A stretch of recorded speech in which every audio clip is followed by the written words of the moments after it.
Tonight on the Late Debate, a controversial plan to build more pylons in the countryside. How big a price are we prepared to pay for green energy? Because of the size of the machinery, the roads that they're proposing to build are substantial, and that will actually destroy the farmland for maybe decades. Also tonight, for richer or poorer, what might your bank balance look like after Labour's budget, and why are some ministers getting nervous? And Taylor Swift's taxpayer-funded protection. Who gave the green light to a blue light escort at Wembley, usually reserved for royalty? There seem to be so many Labour members that are getting involved in this or are alleged to have been involved in talking to the police and persuading them to protect her.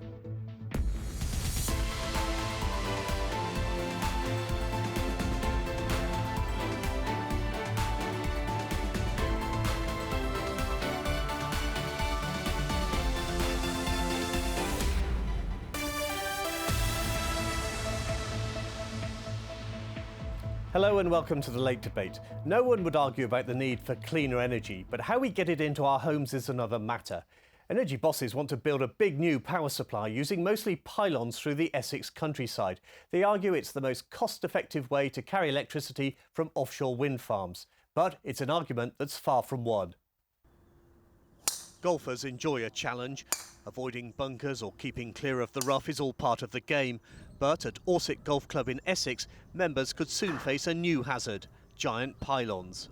The power lines are coming across in such a position, just 140 yards in front of this elevated tee, and the elevation of the tee means that everybody driving from this tee will be hitting through the cables because of the sag as they go across the fairway. The new pylons and power lines will run for 115 miles from Norwich in Norfolk to Tilbury in Essex. The transmission line will move electricity from offshore wind generators in the North Sea to a substation close to the Thames. It's critical to connecting clean green energy into the national grid. So the offshore wind farms will connect into the national grid, and Norwich to Tilbury will facilitate 6 gigawatts of clean green power. 6 gigawatts is enough to power 6 million homes across the UK. That's an ancient woodland just over here. On his 400-acre arable farm near Billericay, Stephen Hart is joined by local MP Richard Holden. Stephen's been told 4 pylons will be built in his fields. Because of the size of the machinery, the roads that they're proposing to build are substantial, and that will actually destroy the farmland for maybe decades into the future. Are you getting compensation? Yes, a very small one-off payment for each pylon, which really doesn't cover the economic impact. Realistically, you can't stop this plan, can you? We're going to do everything we can to get the government to think again, but you know, the government has a massive majority, the Labour government in Parliament. It can ram this through if it really wants to. I'm just asking them to think again. Pylons and power lines are a familiar sight here, but the new ones will be much bigger and topped by red lights to alert pilots. National Grid says burying the cables underground would cost more than 5 times as much. Opposition to the project seems to be growing, but the battle may already be lost. If you want lower bills, and I think most people watching this, most businesses and families would say, yes, I do want that, it means we need the infrastructure with it, and that does mean pylons in some places, so I'll be honest with people about that. The campaigners aren't deterred. Next stage is the plans get submitted to the Planning Inspectorate for examination, and we'll be fighting through that process for better alternatives, after which, if we need to, we'll go through the courts and we'll keep challenging. Work on the new pylons is expected to start next year, with the power line due to be commissioned in 2030. Joining me now is the Labour MP for the cities of London and Westminster, Rachel Blake, for the Conservatives Bromley and Biggin Hill MP, Peter Fortune, and for the Liberal Democrats, the MP for Esher and Walton, Monica Harding. Welcome, all of you. Rachel, this row here in Essex goes to the heart of what many people see as Labour's attitude towards planning and power, in particular to the green belt around London. Sir Keir Starmer says it's a price worth paying. Have you got your priorities right? Well, our priorities are to reduce people's energy bills and to create growth in this country and to create jobs for people working in the energy sector. We all represent really different places. I represent the very centre of London and we have some people representing the outskirts of London. But what unites us is that energy bills have been going up for a long time now, and we want to do everything that we can to stabilise our energy. And actually those those investments that we just heard in that piece in terms of energy infrastructure are long-term investments that will create jobs and drive energy bills down, and that's what I want to see. Monica, it's not just power lines. The government wants to build houses in the green belt. Your constituency's green belt. Are you worried? Look, as Liberals, we always believe that power should be closest to the individual and to the community, and so all those decisions should be locally led. But in terms of these pylons, we also support a rapid expansion of renewables. Not only is it important, of course, to keep energy bills down, as we've already heard, but it's also really important for the environment and for climate change. And we're being pressed by certainly the younger generations and our generations to do something about that.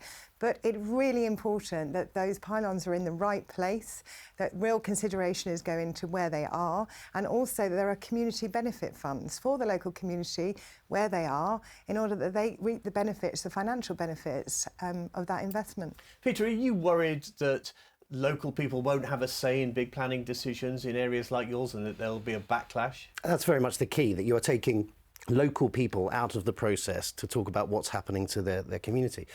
And you touched on the housing.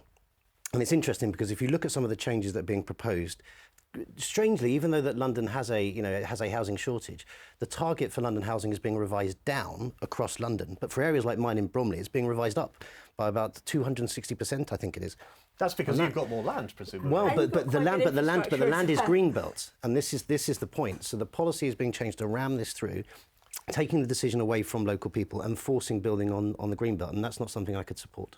So what our plans are for planning are to look at what we see as grey belt, places that aren't really generating the environmental benefits that we want to see, and places that might be close to infrastructure, transport hubs, where we could see sustainable new homes be developed. And that would make such a difference. Think of places like in your Bromley town centre, there are places where you could see new homes coming forward, which would be a good place to do. So is grey belt area stations near the infrastructure, the transport infrastructure, or is it bits of green belt which you don't think is attractive? Grey belt and green belt is defined within the National Planning Policy Forum and the planning policy framework, and we want to see a sustainable approach to getting new homes built. I was in the debate, we were talking about the debates that we've been in recently. I was in the debate on planning and also when pylons came up, and I was disappointed to not see a recognition of the state of infrastructure in this country. But if you look at this, so at the moment, Bromley's housing target is around 800 a year.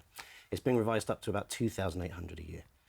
Now, what happens if Bromley doesn't hit that target? Then the inspector can force building on the green belt, and that's a real concern. That top-down approach has been the case under the Conservative government as well. I think I just want to pick up on this term grey belt. It is very, very loosely defined, and we need to see the adequate protections for the green belt. In a place like Easham Walton, 60% of Easham Walton is green belt land. These are valuable green spaces which are very, very important to the local community, as well as delivering the housing. We need a definition from the government on what green belt actually Rachel, is. Labour won some seats in outer London. Yeah. Places like Chipping Barnet. Yes. People up there are going to be very protective towards the green belt. Are you in danger of putting those seats at risk? Well, what I want us to stay close to on this debate is recognition that there will still be community involvement, that we are still talking about local planning authorities making decisions.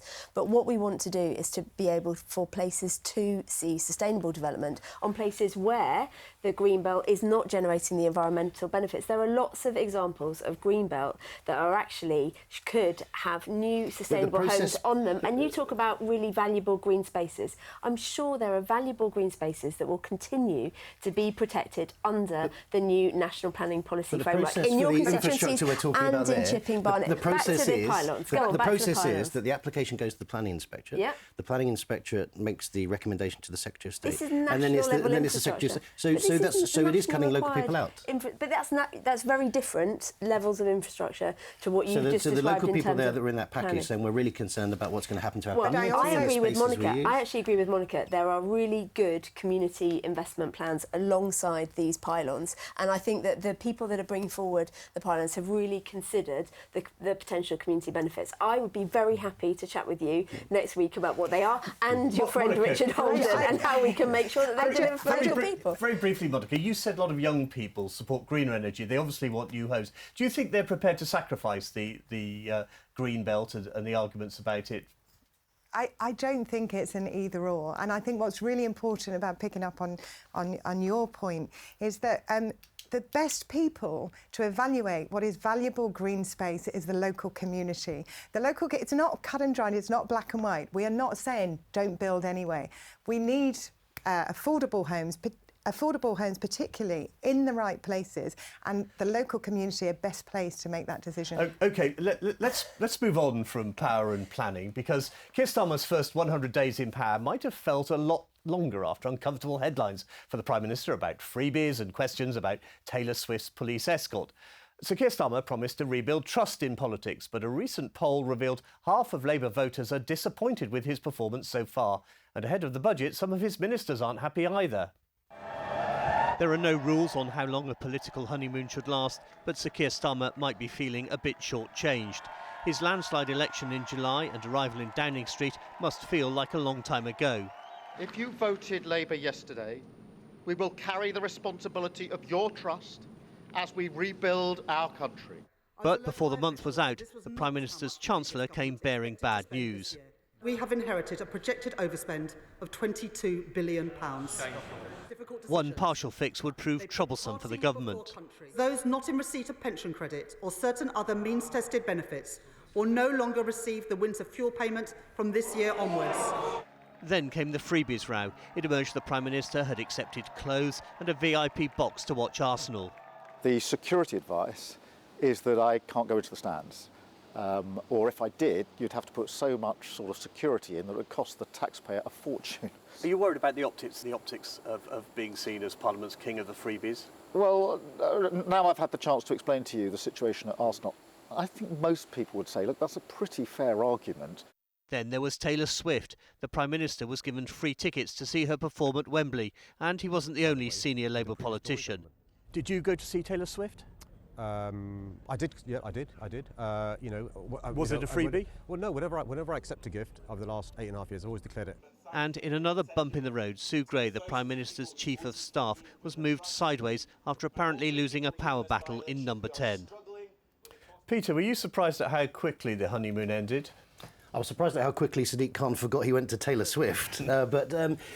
I mean, it's been a disaster. I sort of feel sorry a little bit, starting with the winter fuel payments, taking all of that support away from pensioners. Peter. No, I mean, because actually it's bad for the country as well. And if you move through the Sue Gray debacle, if you look at what's happening now, which is where they're planning to reverse their promises on tax, right through to the Chagos Islands. I mean, since Labour's been in power, Britain's got smaller, but sort of, in a physical sense as well. So it's not been a good start for the government. Rachel, what do you think went wrong with the Downing Street operation? I mean, I just couldn't disagree more with Peter in terms of describing the last 100 days as a disaster. One of the first pieces of legislation we brought through was the Budget Responsibility Act, which was to completely put to an end the really disastrous mini-budget, which destabilised our country's economy and drove up people's mortgage and rent. So I just really disagree on the characterisation. You must accept that it hasn't gone as smoothly as it should have done. Of course, we would want a very smooth first 100 days. And so what we have actually done is we've got the Renters' Rights Bill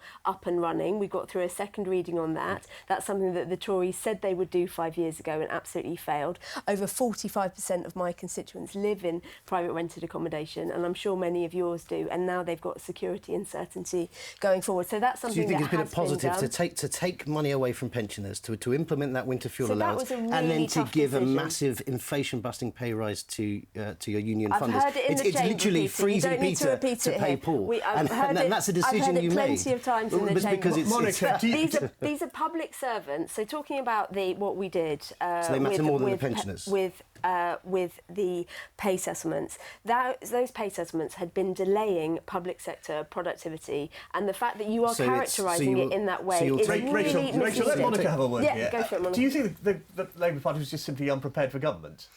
I think, first of all, it's a bit rich for the Conservatives to say that the last 100 days have been a nightmare after 14 years. And I have sympathy with the government for picking up such a terrible mess. However, we would have liked to see the government be bolder and faster in action. We asked for an emergency budget on the NHS as soon as we were all elected. And we want a consensus on adult social care. And we hope that the government will very quickly start those cross-party talks. Do you think the first 5 of those 14 years of chaos were Liberal Democrats' fault? I would say that on the winter fuel allowance, it is a massive mistake. I would say it's an own goal by also the Labour Party. But I have to point out that in my postbag, I'm literally getting hundreds of letters from elderly pensioners. In my constituency, 15,000 pensioners are due to lose this winter fuel allowance. 5,000 of them are over 80. One gentleman who is recovering from cancer told me he was prepared to go into debt in order to put the heating on. So it's a very, very blunt instrument the government have introduced. Age UK say 82% of those just below or above the poverty line are going to lose this allowance, and it doesn't make any sense. Well, Rachel, the government desperately needs a reset and is pinning its hopes on the budget. But we hear already there's disquiet from some ministers who don't like the size of the cuts coming down the road. How brutal is it going to be?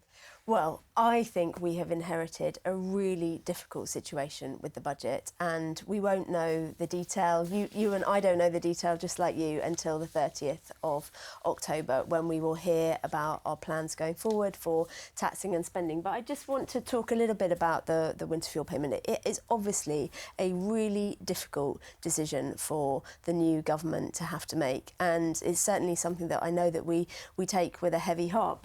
And I've been talking to people locally about it as well, and I talk about the government's decision to extend the household support fund, which all local authorities will receive as well, and I talk to local constituents about the household support fund and what that can do on their energy costs as well. Of course it's really difficult, and I have a inbox just like you and talking to people about it and what mitigations there might be. Rachel, could I just ask you very briefly, because of the warnings of the size of the black hole, as the Chancellor puts it, do you think it's unwise for Londoners to expect big handouts for important schemes like the Bakerloo line extension or the DLR extension to Thamesmead? Well, it's those sorts of capital projects that I want us to be able to look at seriously going forward when we have stabilised the economy and established the foundations for growth going forward. And that's what the early announcements were just before the summer were doing, and that's what I think the budget will be planning to do as well. We've got to stabilise the foundations to make sure that we have the right conditions for growth going forward. I don't know whether any of you are Swifties or all of you are Swifties, but let's talk briefly about Taylor Swift and her police escort. Now, one member of the London Assembly, as Conservative, Susan Hall, has called on the Cabinet Office to investigate.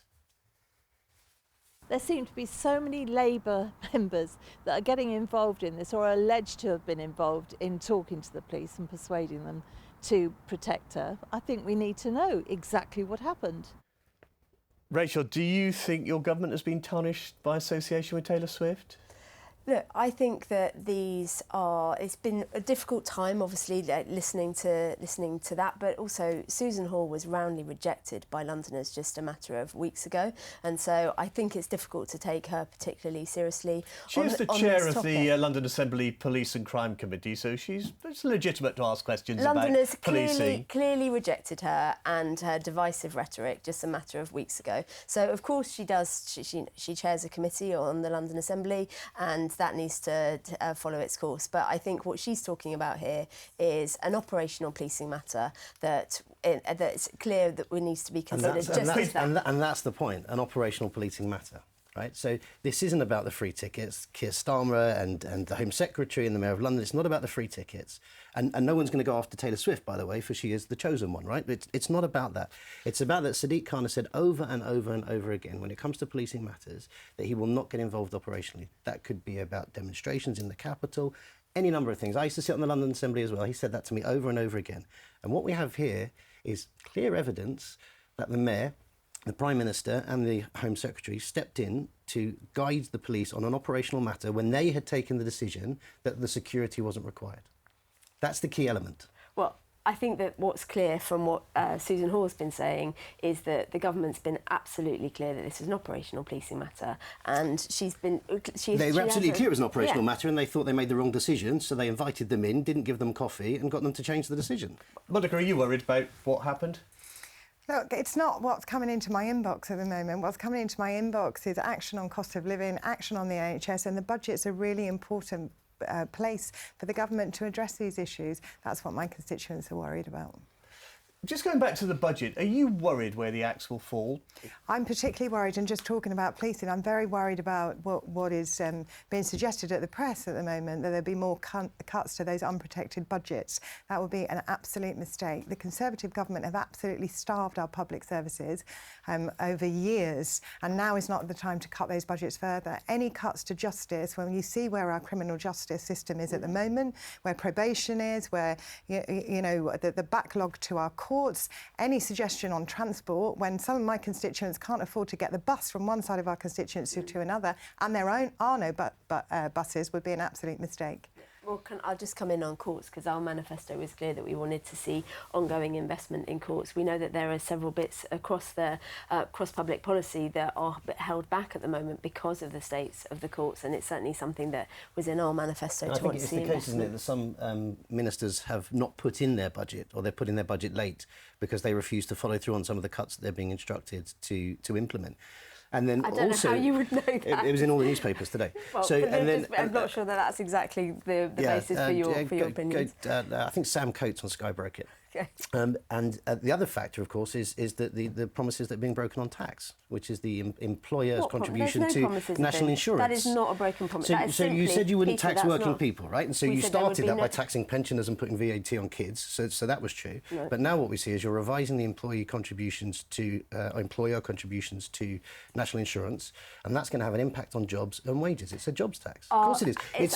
The employer will take the initial hit, but it's us and the employees who will take the financial damage. I disagree. Certainly it's economics. It's not really. That's not really just economics. But what you're saying here is not correct. What we were clear about in our manifesto was that there would not be tax on working people, and what you've described are not those things. Rachel, are you hoping? Is everyone in the Labour Party hoping that whatever bad fallout there is from the government, however bumpy the first 100 days and the next few might be, that at the end of the day this is a long-term project and it'll all be forgotten by polling day?